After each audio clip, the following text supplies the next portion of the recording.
Namaskar. Welcome to the episode 4, The Crack in the Mirror, Why Disappointment is Not the End. There is a moment in almost every significant relationship where something shifts. It is not always dramatic. Sometimes it is a small thing, a comment that lands wrong, a behavior you did not expect, a moment where the person in front of you does something that the person you thought you knew would not have done. And something in you notices, something tightens. This is the moment I want to talk about today. Because how you understand this moment and what you do with it determines almost everything about what the relationship becomes.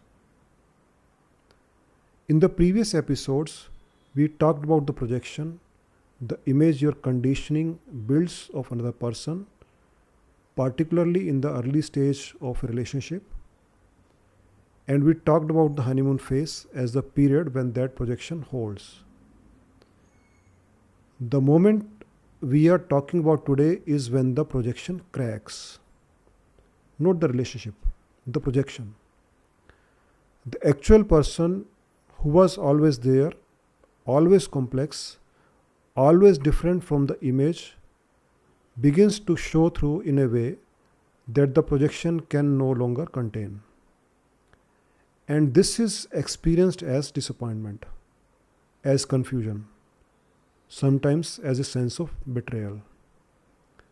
But here is what I want you to consider carefully. The person has not changed. What has changed is your ability to see them more clearly.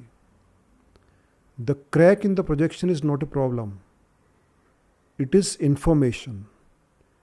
It is the first genuine data point about who this person actually is.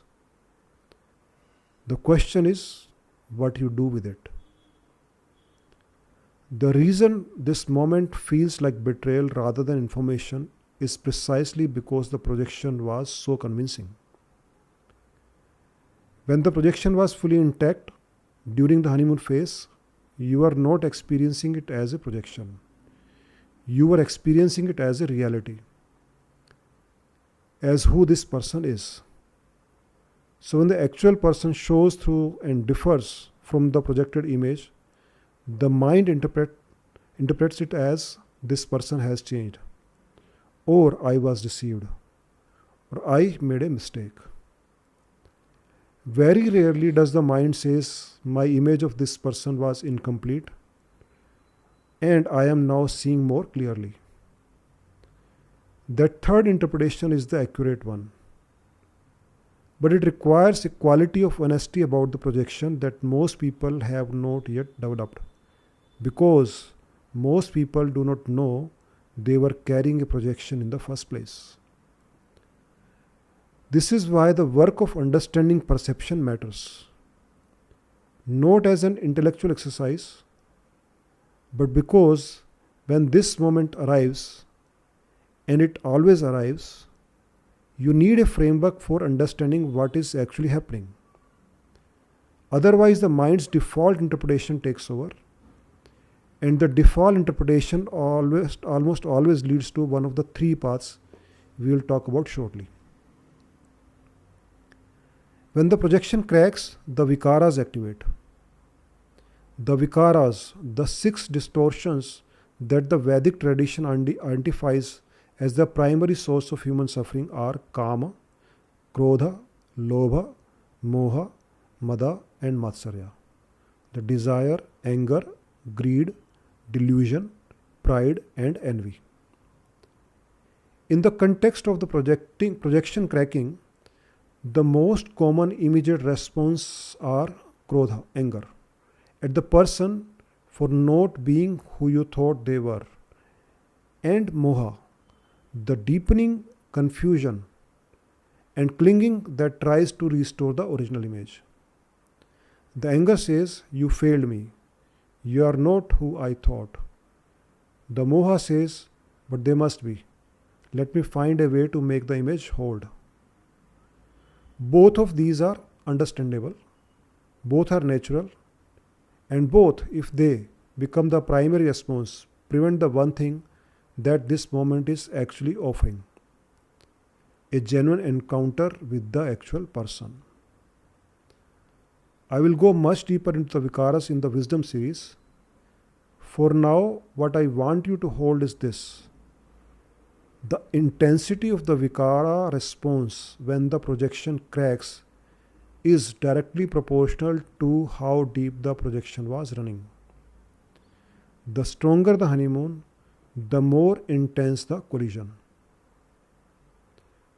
From this moment, the crack in the projection, every relationship takes one of three paths. And I want to name them clearly because recognizing which path you are on is the beginning of having a genuine choice about it. The first path is restoration. One or both people work consciously or unconsciously to repair the projection, to go back to the honeymoon, to smooth over the crack rather than look at what it is revealing. This path keeps the relationship intact, but at the cost of genuine knowing. The resentment that accumulates beneath the restored surface is what eventually breaks things in ways that feel inexplicable.